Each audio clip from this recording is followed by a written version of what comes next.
Hello and welcome to Daytime, your place for scary stories, straight from the horror forums of Reddit. Make sure to like and subscribe for more horror tales of things that go bumping in the night. On tonight's episode, a man wonders how he's still alive after he has died. So, what did your month look like? Because I was dead for 30 days.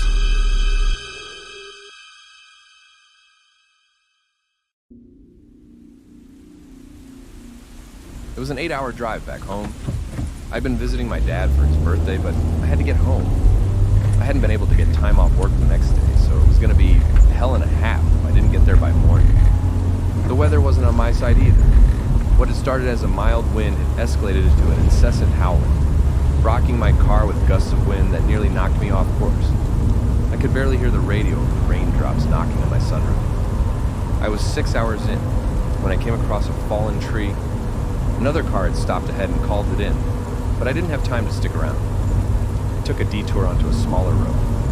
It was rural, so what's the worst that could happen? The road was more pothole than asphalt, but my GPS was still on point. It showed a 20-minute detour, but I figured it'd still be quicker than waiting for that tree to be cleared. I rounded a corner and came across a long stretch of road overlooking the countryside. There was a wheat field to the left and a pine forest to the right. It was dark, so I couldn't see anyone up ahead. No lights. I kept going straight, leaning back in my seat. All of a sudden, a car. It was parked by the side of the road. I swerved, but I ended up smashing, cracking a taillight. I came to a full stop about 20 feet further down the road. Looking back, I bit my lip. I could keep going, and that'd be that, or I could leave my insurance information. I dug around in my glove compartment and found a slip of paper, tucked it under my jacket, and got out. I made my way over to the parked car. It was a dark beige sedan that looked like it had been dug out of the 90s. I didn't want to pry, but I couldn't help but to see something odd. There were at least 3 duffel bags in the back seat. I got my papers out and slipped them under the wipers, along with a $20 bill as an apology. I was walking back to my car when I noticed someone approaching. I noticed a couple of details. They had a dirty shovel flung over their shoulders and were holding another duffel bag. That made it 4 in total. I had this uneasy feeling. I was looking at something I wasn't supposed to. This person had been digging something up in the middle of a rainstorm. I couldn't imagine they wanted someone to see them do it. I got out of the rain and into the driver's seat. I put the keys in and fired up the engine. It made a bit of a huffing noise, as if wanting to stall, but it didn't. Then someone knocked on my window. I could have put my foot on the gas, but I didn't. Instead, I turned my head only to see a stern-looking man in his early 50s. He had a thick mustache and a black baseball cap, a look that made me think of someone trying their best to be forgettable and neutral. He was holding a gun. He made a rolling motion with his hand. "Let's have a short conversation before you go running off, sir," He said. "It'll just be a couple minutes." I rolled down the window. It was dawning on me just how bad this could get if I wasn't careful. We were alone on a small, nondescript road during bad weather, and no one knew I was there. And he didn't look like the type of person who was eager for a rational discussion. "Sorry about the taillight," I said. "Mind lowering that pistol there?" He forced a smile. "I would mind, yes." He reached his arm in through the open window and unlocked the door. Opening it, he motioned for me to step out. I looked back at the steering wheel, not sure what to do. Maybe I could get away if I did something sudden. "I wouldn't do that," He said. "It'll get messy." I didn't see anything, I assured him. I'm just passing through. "I'm sure you didn't. Now step out." Looking down the barrel of a gun, I was inclined to listen. I stepped out. My mouth went dry as my senses heightened. I could feel the blood rushing to my head. "I don't know what you think I saw," I said. "It was just a duffel bag and a shovel. I don't even know you," "Just step right this way." he said, pointing me to the side of the road. I didn't see the license plate. Hell, I can hardly see you. It's raining too much, you know? "Fair enough. He pointed at something up in the pine woods. Can you see that?" He asked. I leaned in and looked closely. There was nothing up there, just pine trees and rain. Then I realized what he was doing. He was making me stand still. I didn't have time to turn my head before he fired the gun.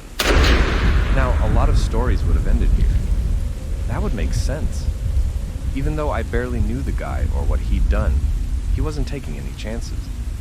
He shot me point blank in the head. I had no idea what happened next, but I've figured out a couple of things. He pushed my car into a lake, and he buried me in a shallow grave just east of that road, in a field right up a hill. Writing it out like this, it seems almost detached. Like, it didn't really happen to me. Like it happened to someone or something else. But I can't say it any other way. He killed me, and I didn't even understand why. In terms of time, it felt like blinking. One moment there's a flash and a bang.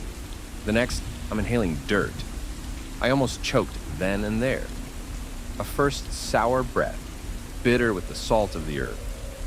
I flailed around until the air touched my fingertips. Then I dug. I gasped for breath, but all I got was mud and grass. Finally, my face broke the surface. I wheezed, sucking in the night. Only then did I realize that my heart was still beating out of my chest. I was still surprised by the loud sound, the gunshot. The rain had seemingly cleared up, but it was late. I was out in a field. It was a small glade in the middle of a pine forest, where I was surrounded by these strangely colored sunflowers. They were probably white, but they looked kind of blue in the moonlight. I just had the clothes on my back. He'd taken my phone, my car keys, my smartwatch, everything. He'd buried me alive, I thought. But the strangest thing about it was that right where I'd been lying, there was a cross. It was crude. A couple of broken 2x4s nailed together. It looked more like a plus, but what the hell kind of murderer leaves their victim alive and marks their grave? That's when it hit me. He didn't leave me alive. He'd shot me in the back of the head. I touched my skull back to front, but there was nothing wrong with it. Not even a bruise. Physically, I was perfectly fine. But that just didn't make any sense. What the hell had happened? How could I be okay? I had no idea where to go, so I just picked a direction and hoped for the best. It was dark, but the moonlight helped a little. Looking back at that weird glade, I couldn't help but feel watched, as if those creepy sunflowers were all turning my way. First things first, I was going to get to the police. This man was a menace. I had the time and a clear description in my head. The rest would work itself out. It took me about 20 minutes to make it to a road. The same road where I'd run into him, I figured. Or maybe that's just what all roads look like in rural Minnesota. In 2 hours, only a single car passed me on that road, and they weren't eager to stop for hitchhikers. I could see why the guy had picked this spot. It was the middle of nowhere. That I'd ended up there was just bad luck. Wrong place at the wrong time, apparently. Astronomical odds. I'd been following the road for longer than I cared to admit, when a couple of headlights slowed down behind me. Looking back, I could see a middle-aged woman driving a pickup. You lost? She called out. Sort of, I said, turning my pockets inside out. Rob. Are you okay? She asked. Not really. Are you on drugs? I wish. She scoffed at me and leaned over, opening the passenger side door. Get in. My eyes went heavy the moment I sat down. I felt the heat of the car melting my bones, turning my body into butter. I almost nodded off then and there. Looks like you've had one hell of a night. She said. Where you headed? The police, I guess, I said. And can you call them? I can, but there ain't no one around till morning. She said. Unless it's urgent. It's kind of urgent. Look, you're not on fire and no one's hurt. They're not coming out to get you till morning, that's all I'm saying. I wiped some dirt off my face and nodded. Nearest motel, then. Nonsense. She smiled. You can have my kids' room just for the night. Appreciate it. Her name was Marianne. She worked at a water treatment plant, not too far away, and was coming home from a night out with her work friends. As a single mother to a now-grown kid, she didn't mind lending some empty nest space out to a stranger in need. I feel like between Marianne and the man who shot me in the head, I'd managed to find the two kinds of people you might run into in rural Minnesota. I got to borrow a room next to her garage for the night. I took a shower and threw my clothes in the washer. Marianne didn't have much food to share, but she microwaved me some leftovers. Lasagna. We talked a bit about what had happened, but I didn't have much to say. It was so hard to describe. I couldn't just babble on about how I'd crawled out of a hole in the ground. So I said I'd been mugged and had my car stolen at gunpoint. It was an uneasy sleep. It's like my heart wouldn't settle down, no matter how comfortable I was. I kept feeling like I was on the edge of bursting into a sprint. Like there was still an immediate danger. It was like I kept hearing the click of the gun, anticipating the painful flash of the bullet burning past the hairs on my neck. The following morning, Mary Ann made breakfast. She was chatty, and making breakfast brought out the people person in her. That road is trouble, She said. but I guess you're not the worst thing we found there. Oh, yeah? Yeah. She continued. Did you see the, hold on. She wiped her hands on a towel and lent me her phone. She had a social media post up about a dead man. I recognized him. It was the man, the one who shot me. There wasn't a lot to it. A small post talking about how he'd been a couple of weeks from turning 71, how he'd passed suddenly in his car. There were dozens of posts talking about how much they were going to miss him and how great of a guy he'd been. I figured they hadn't known much about his extracurricular activities. Good people don't shoot other good people in the head. Before I handed her the phone back, I noticed something odd. Right there, by the time. The date. 31 days had passed. I almost choked on my orange juice. This was beyond explanation. It didn't make any sense. 31 days? I handed Mary Ann her phone back. I mulled the options over in my head. I wanted to call my mom, but I couldn't remember her number. It was saved on my phone, which was gone. Besides, what would I tell her? Again, you can't just tell people you've crawled out of a hole in the ground. I figured I could do a little research. Try to figure out what had happened before I went to the police. Maybe there was a logical explanation for all of this. Maybe I just missed it. If so, a little research was a small price to pay, to not sound insane. Thanks, I said. You know where this guy lived? You know him? She asked. Sort of, I said. An acquaintance. I mean, yeah, I can show you his place if you want. I had to know more. There were too many questions in the air right now, and I had to get a couple of answers before I started to untangle it. If I could figure out why this guy had shot me in the head, maybe I could go to the police with something concrete. How the hell 31 days had passed would have to wait. Mary Ann drove me downtown. I don't remember the name of the town, but it was small. Basically just a collection of houses by the side of a quasi-busy street. It had gone from late autumn to early winter in those 31 days, and it showed. The morning frost was just melting off the sleeping trees. She turned onto a small road just off Main Street. The house we looked for stood out like a sore thumb, the only white house with red detailing. It looked like a big shed had swallowed a candy cane. Hideous. It was clear that no one had been there in a while. Some kids had broken the windows. A couple of trees in the yard cast long shadows across the bare dirt, accentuating the Midwestern morning sun. There was that small town smell in the air. Mud, melted frost, diesel. I thanked Mary Ann and she handed me $50. There's a motel just down the street. She said. Ought to be a couple of rooms there if you need some space. God bless that woman. As she drove away, I walked up to the front door. The lock was broken, and there were a couple of spray tags on the side. The door was barely holding onto the hinges, having been rocked back and forth by harsh winds. The inside was pretty lackluster. The guy was clearly a loner.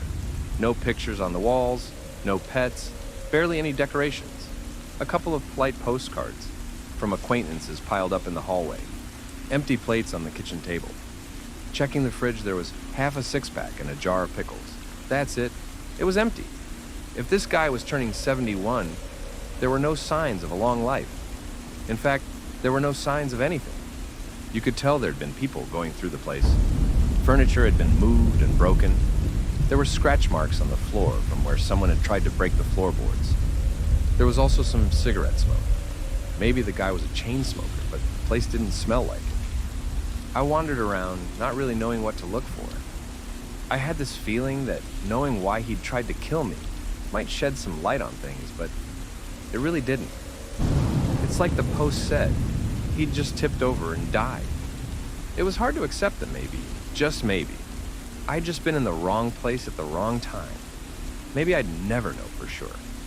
Still, the guy had it coming. Whatever the reason, you just don't kill people in cold blood.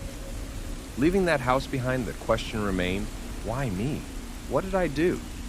There was no point in grinding it over and over in my head. I figured I'd get a room at that motel, get in touch with the police, and get back on the road. My family had to be worried sick. I felt a little bad for spending this much time running around with this nonsense, but it bothered me to no end. You don't forget waking up in a shallow grave. You just don't. I followed Marianne's directions and came across a gravel path. A long, winding path over a hill and through the pine woods. I spotted a peculiar tree in the distance, a dead, leafless oak. I decided to stop there to rest my feet for a bit. It had a root that curled around itself, making it an excellent seat. I sat down to ponder my options. But see, I do this thing when I'm deep in thought. I scratch something over and over with my left index finger. There's something about the sensation of running your finger over something textured that just numbs my mind. So as I sat there and considered my next move, I did just that. I scratched a bit. Right in that exact spot, something had already scratched the bark off. I pulled my finger back, sticky with sap. Someone had been sitting here, just like I was. They'd been scratching that spot, just like I'd done. Odd. Following the trail, I ended up next to two buildings down by the main road. There it was, the motel and a supermarket. There was a woman outside the motel smoking a cigarette. She kept looking my way, so I waved at her. You here to pick up your stuff? She asked. What? Your stuff. She repeated. I'll throw it away if you don't. No, yeah, I'll get it. Sorry. I had no idea what she was talking about, but she clearly intended to talk to me. There was no mistaking it. She'd seen me before. She was very comfortable in that fact. So much so that it made me question if we had history. I joined her outside the motel and waited for her to finish her cigarette. I got a stern talking to about leaving things behind. Apparently, there was only so much space in the lost and found. I apologized, which eased the tension a bit. Maybe she was expecting some kind of entitled big city folk talk from me. She said she'd give me 20 minutes to clear out the room and handed me a key. I hurried down the hall and up the stairs. Standing outside that room, and I didn't know what to expect. I'd never been there before. I'd never seen this woman. And yet, she seemed to know me. Or at the very least, she'd seen me before. When I entered, I could tell someone had been living there. There were some clothes and a couple of items scattered across the nightstand. It didn't take long until a chill crawled up my spine. The clothes in that room were my size. There was a toothbrush in a green plastic case in the bathroom, just like I always keep it. I'm a bit squeamish about bacteria, which begged to question, had I been there before? I decided to do a test. If I had been there before, my phone would be tucked away and hidden near the bed. I'd had some bad experiences with staff, stealing my electronics in the past, so I leaned over the bed and fumbled around for a bit. And there it was. I found my phone nuzzled between the wall and the bed. But more than that, I found something hidden underneath. A black metal box with a 4-digit code. I tested the first 4-digit code that came to mind, and voila, it popped open. In it, I found a gun, 6 bullets, a stack of about $4,100 bills, and a notebook. There was a knock at the door before I could explore a little further. You finished? The lady asked. Sorry, I said. It's, gonna be a while. You staying? Would you mind if I did? You paying? Of course, yeah. All right then. I sat there for a moment, taking it all in. How could I have known it would be there? And how would I know the code? How could I have been in that room without remembering anything about it? It didn't make sense, but I was holding the proof in my hands. There had to be answers. I paid for a couple of days and locked myself in that room. I gathered all clothes and checked all the corners to make sure there was nothing else hidden in there. It felt strange, like I was following in my own footsteps. But I'd never been there before. I'd woken up in that field like no time had passed. What was I missing? I kept the TV on in the background, just to fill the empty space. I checked the phone. There were a couple of outgoing calls. A few of them short, a couple of them a little longer. Some of them were dated from about 10 to 15 days after I was attacked. In the empty space I couldn't account for. Those were 30 days of my life that were just gone. But something had happened in between. There were a couple of texts, too. Most of them were just people being worried, asking if I was okay. There were a couple of replies sent from this phone, but just a few. They were short, just saying, "I'm fine." But one text stood out. It was from my younger sister. Why are they saying you're dead? She wrote, "There had been no response. Dead." I immediately tried to call her, but my phone was disconnected. Either the service was discontinued or I hadn't paid my bills. Either way, I wasn't getting through.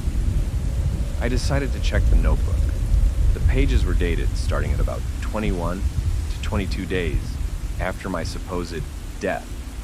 It mentioned waking up in a field of blue sunflowers, disoriented and looking for help. It mentioned getting a ride to town from an old man in a blue van. Other entries mentioned talking to people about my assailant, only to find out he'd already died. It seems that my first instinct was always to find the guy who killed me, and always finding out that he was gone. These notes spoke about an experience that was almost identical to mine. About waking up, about getting to a motel, about looking up the house of our attacker. Apparently, that's where they'd found the gun and the money. Maybe it hadn't been kids messing up the place. Maybe it was me. The notes also mentioned a letter left behind. It just said that he was sorry, the note read. There were more notes, dates, connections. So I flipped to an empty page, grabbed a pen, and tried to put it all into a coherent timeline. It seems that about 10 days after getting shot in the head, I'd woken up in a field for the first time. I'd tried to find the man who did it, but he had already died more than a week prior. According to the notebook, the man had died either the same night that I did or the day after. Then, on day 20, I'd woken up in a field. Again. I'd made my way back to town to find the man who killed me, but he was already dead. For the next few days, I'd been locked up in this very motel, trying to figure out what was going on. I'd made numerous calls, sent texts, and a couple of emails, only to be told that I'd been declared dead. Apparently, I'd walked into the police station on day 19 and fell over, dead. Complete organ failure, according to the coroner.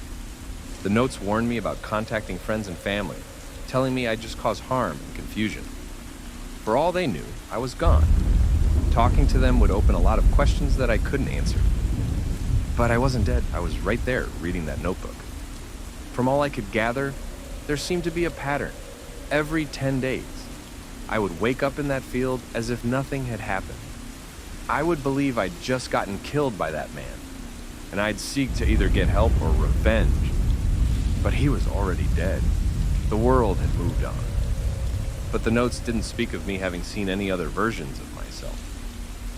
So, what exactly happened to every version? Did they all drop dead? The final entry hinted at an answer. It simply read, "I can feel my heart slowing down. I haven't been able to relax for over a week, and now it's getting hard to move. I have to pry my fingers open with my teeth. My toes have turned black. I'm seeing things. I see the one before me. I see you reading this. I know what is about to, and to prove it, I will put a cross on that spot. It will be the first thing you will see. The cross."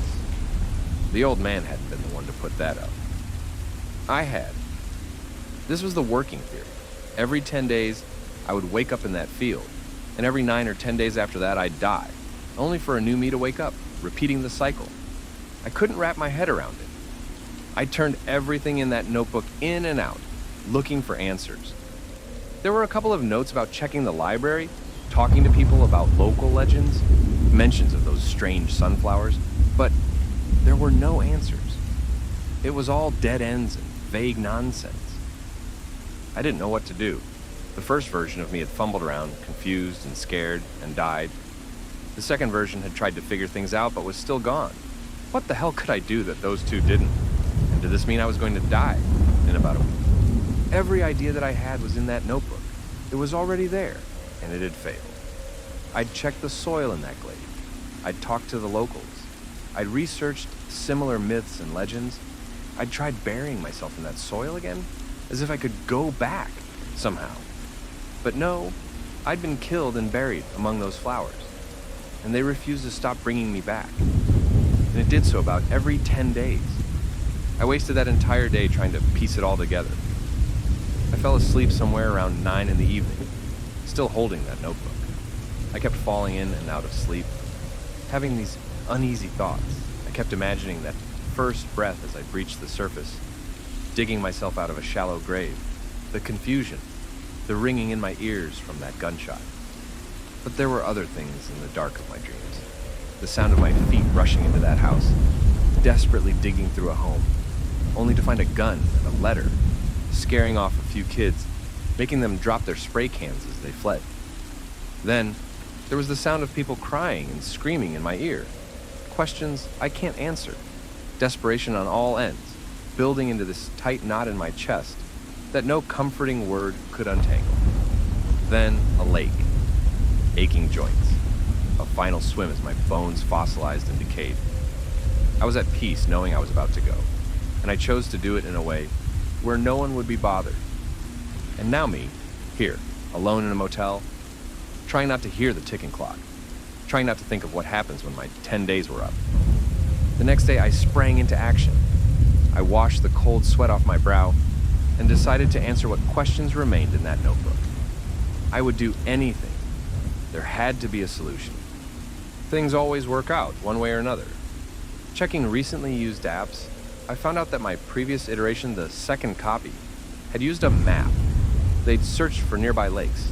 There was that one lake called Frog Lake nearby, and they just walked into it. That must have been the way they chose to end things. Out of sight, out of mind. But the biggest questions remain. Why had that old man killed me to begin with? I fell into a vicious cycle of anxiety, desperation, and failure. I tried to find his car, but it had been destroyed. I tried to find any of his relatives, but he had none. All who had posted had been acquaintances and friends he'd made. I messaged a couple of them using the motel Wi-Fi, but they either didn't respond or had nothing to say. I tried to check for prior convictions, but he had none. I tried to find out something about his gun, but it was unregistered. The serial number had been filed off. I couldn't even find out where he got the bullets. And why had he apologized? Why leave me money?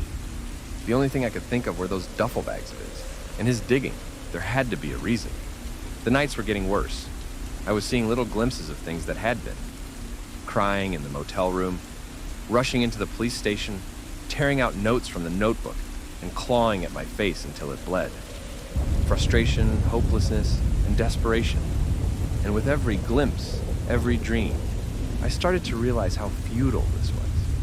Every idea, every thought, everything I'd tried. I'd already done it. I was just repeating patterns. I was in a race against myself and nothing would change. On day 5, I made my way back out to that glade. Retracing my steps, I found that it was surprisingly close to where he had parked his car that night. Most of the ground there was gravel and rock, but the soil in that glade was soft and malleable. To me, the only thing that made sense was that he'd been digging for something up there. The cross was still up there. I couldn't stop looking at it. What had I thought as I put that up? Did I still have hope? That night, I started seeing other things. Not just things that had been, but things that were to come. Years from now. Waking in that same glade. The cross long since withered by age. A little bag left by the side. A welcome package. The sunflowers would still be there. The cars would look different. Quieter, cleaner. Over time, the roads would deteriorate. The sun would be warmer. I'd draw thousands upon thousands of the same first breath. Over and over. I'd ask myself the same questions. I'd try the same thing. And I'd come to the same conclusions. I forced myself awake before I went too far. I didn't want to see. I didn't want to know. The clock was ticking. On day 6, I had completely given up. I just lay there in the motel room, watching daytime TV, eating stale chips from the supermarket across the street. I juggled 10-minute naps with bouts of existential panic, feeling my heart race through my chest as my lungs tightened. I could hear it in the back of my mind. That ticking clock. It was almost over. Forever. I tore my hair out. I crawled into a fetal position, laying in the shower until the water turned cold. But whenever I closed my eyes a little too long, I'd hear myself drawing that first breath again and again, coming to the same horrifying realization. And before I knew it, it would be over.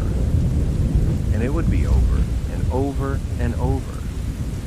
And I'd never really know what had happened until it was too late.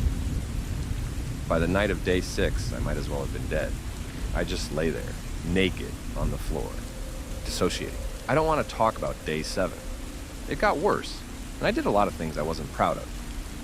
So I'm skipping ahead to day 8. On day 8, I took a walk downtown. There was a corner pub where I decided to have lunch. By happenstance, 2 police officers walked in. They were having a discussion, and I couldn't help but overhear it. That doesn't make any sense. One of them said, How can the guy have his own bones in a duffel bag? That's the thing. the other said. He must have had a twin. They were identical. So, all these years, there have been 2 of them, and no one knew? It's like some Parent Trap shit. The officer laughed. Can you imagine? Bones. Duffel bag. There was something there. They had to be talking about it. I hurried back to the motel.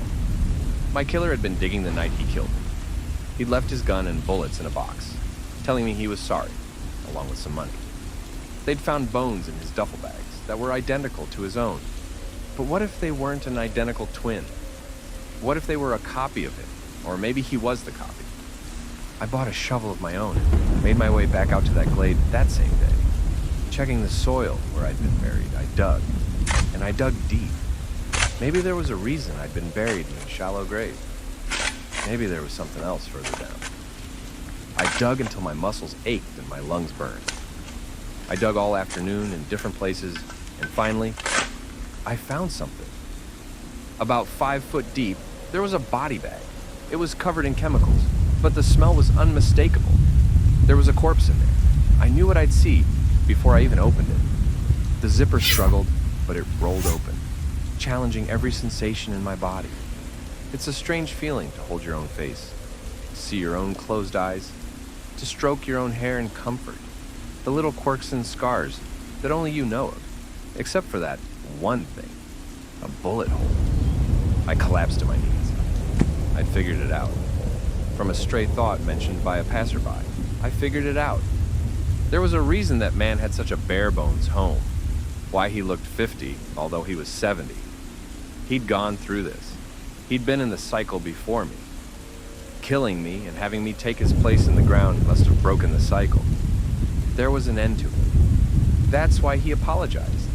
That's the reason he just killed a random person by the side of the road. It wouldn't end until someone took his place. If not me, then someone else. So that meant that I had 2 options. I could go through this nightmare over and over, or I could end it. I could cut those who would come after me out of the equation and spare them the horror I felt. I could do that. Now I had options. That night, after I'd washed the dirt from my hands and knees, the dreams were different.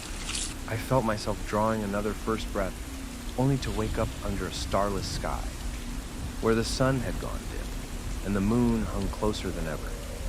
I could hear rumbling earth as towering monolithic beings reached for the horizon sky.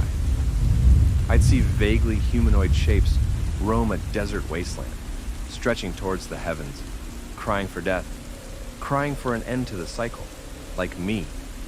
But there would be more first breaths. Ones where I would wake up in a firestorm only to burn to death. Ones where I would wake up choking under solid ice.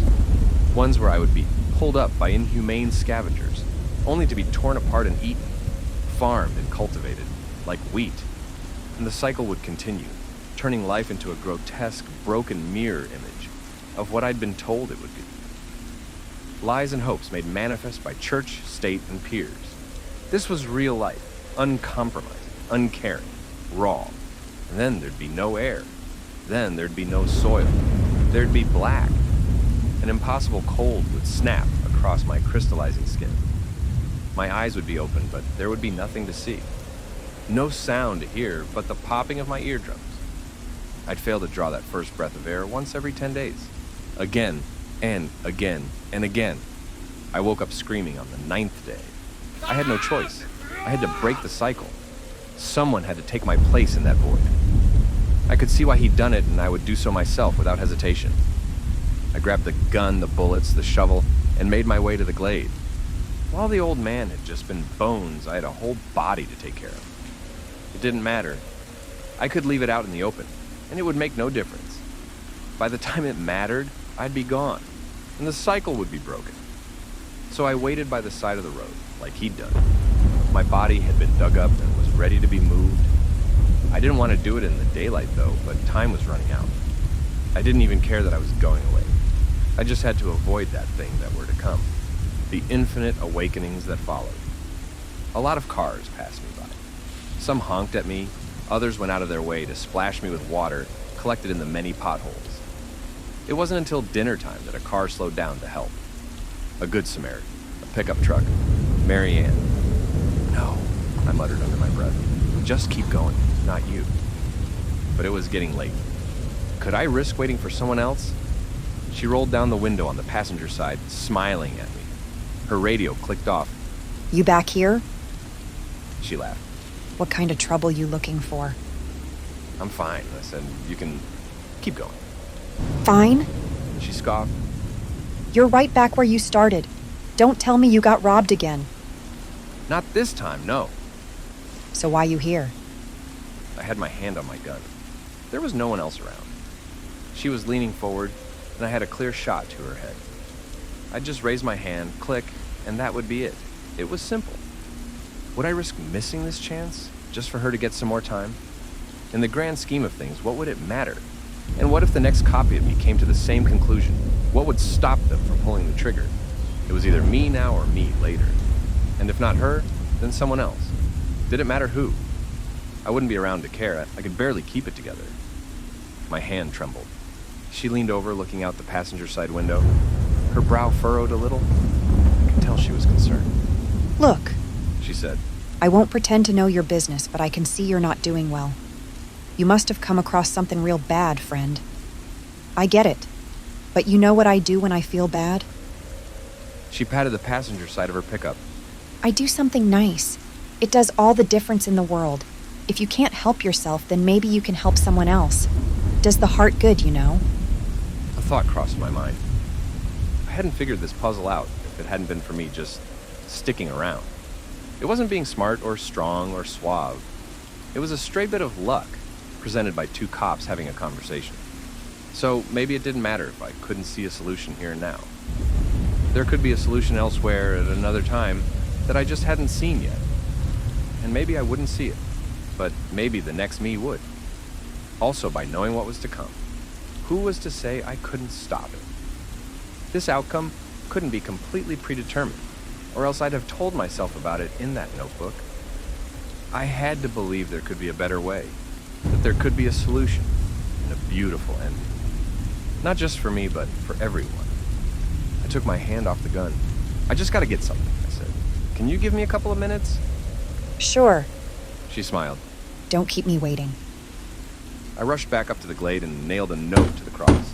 The next me would get a welcome package. I followed Mary Ann back to town, but she offered to have me stay in her son's room again. I couldn't decline. I borrowed his computer, and that's why I'm here, writing this down. I need to spell things out in a way another me will understand, and I think this is a way to do it. So if I'm reading this, hello. I'm glad you saw the note. I hope this sheds some light on things. Maybe you can make it better for the next one. My joints are growing stiffer and my heart is slowing down. It's actually sort of pleasant. The worries start to fade, but the cycle will continue. I'll be gone before long, and I'll make sure Marianne won't find me. I've called the motel, telling them I'll be back soon to keep the room. I have the money for it, at least for a while longer. It is so easy to despair, and so easy to forget our view. We can only see so far, and we can only hear so much. What feels like an endless darkness today can be a warming light by the morning. Sometimes, all we have to do is hope, to hold on, to do the best we can, and trust in the way things unfold. We don't even have to be smart about it or strong. Sometimes we just gotta be at the right place, at the right time. I don't know how many hours I have left. It's strange to count yourself in hours. It's nice not to know for sure. I'm gonna go for a walk and see how far I'll go. Take a deep breath as if it's your first. You have all the time in the world.